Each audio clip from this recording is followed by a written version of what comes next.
Hi, I'm Tim. Welcome to our channel, and thanks for logging on. If you enjoy these videos, do me a favor and subscribe to our YouTube channel right here at Watchbox Reviews. I would really appreciate it, and I promise to update daily.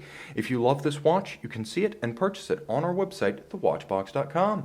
And today, we're living the dream with a living legend, or perhaps I should say a late legend, as the Patek Philippe 5070 was produced from 1998 to 2009, but the rose gold version seen here was only produced from 2004 to 2008, and the rule of thumb with the 5070 was 250 pieces per metal per year, so it's safe to say the global population of this coveted timepiece is only about 1,000.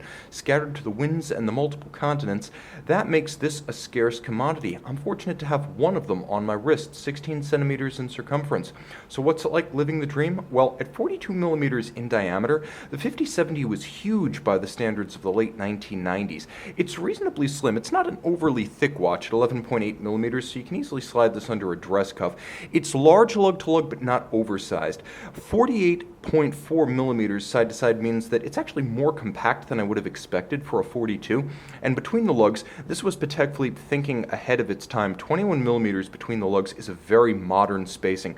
That's definitely not the stuff of late 90s watch design. So the watch has a broad and contemporary stance on the wrist. You can see that the strap is a Patek Philippe factory piece, gloss, large rectangular scale alligator leather, monotone stitch, folded edge, very slim, calfskin on the underside. It's matched with a rose gold and fully finished deployant clasp. This helps to keep the watch anchored on the wrist while donning or removing, and there is a filigree style Calatrava cross cap atop the buckle. The timepiece has a graceful case. This is well into the era of Patek Philippe making its own cases, but you can see it's still a very traditional welded lug design, whereby the lug is created separate from the case and then soldered on with all evidence of the welding between them removed to create a clean and sharp break. The case design is nicely rounded and clearly evocative of mid-century Patek Philippe timepieces. There's nothing overly severe here, but the strength comes from the few and well-chosen creases, particularly about the bezel itself as it steps down from the sapphire. Now, one sign that this watch has been treated quite charitably over the years is the strength of the bevel or fluted outer shoulder on each of the four lugs. This usually is the first thing to go with refinishing, and on this timepiece, there's hardly any evidence that the watch has ever been refinished or finished outside the bounds of Patek Philippe. Vintage-inspired lozenge or rectangular chronograph pushers and a Patek Philippe Calatrava cross crown.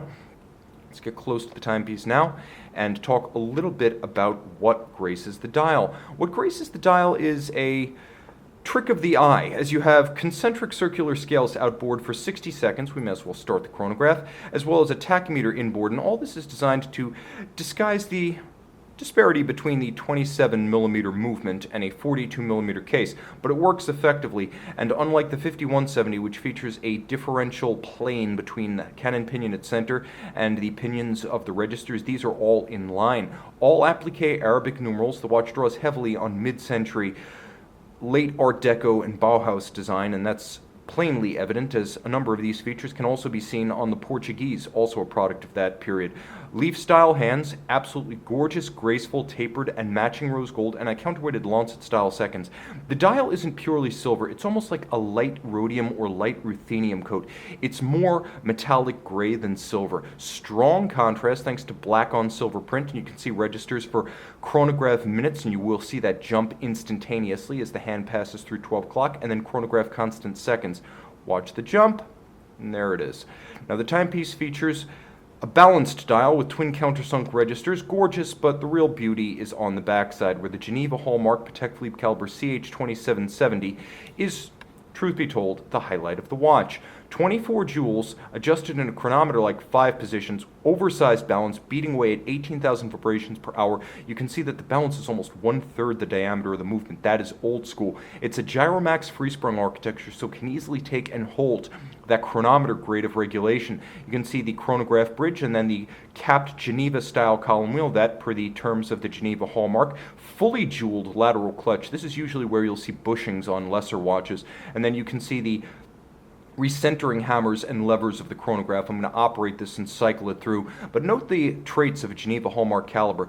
Everything with an edge has been beveled and chamfered with a mirrored finish, and you can see that to good effect as I turn the watch away from square to the lens. You'll also note the black polished screw heads, all of the screw heads black polished with chamfered slots. There is a spare but perfectly aligned abrasive wheel Côte de Genève laid down across the bridges, and a handsome linear graining across all of the levers of the chronograph, including the yoke or clutch. Now let's watch how all of this works in practice. You can see that it's great to have a manual wind chronograph because there's no rotor to block the action of the lateral clutch or the interaction of levers, horns, and column wheel. Moreover, 48-hour power reserve, you will simply enjoy winding this one on a daily basis. Now the clutch is out of contact, the recentering hammers fall at center and recenter the chronograph mechanism. A manual wind lateral clutch chronograph is beautiful, leaving nothing to the imagination except its ability to capture the imagination. You can see this all-timer and make it yours on the Watchbox.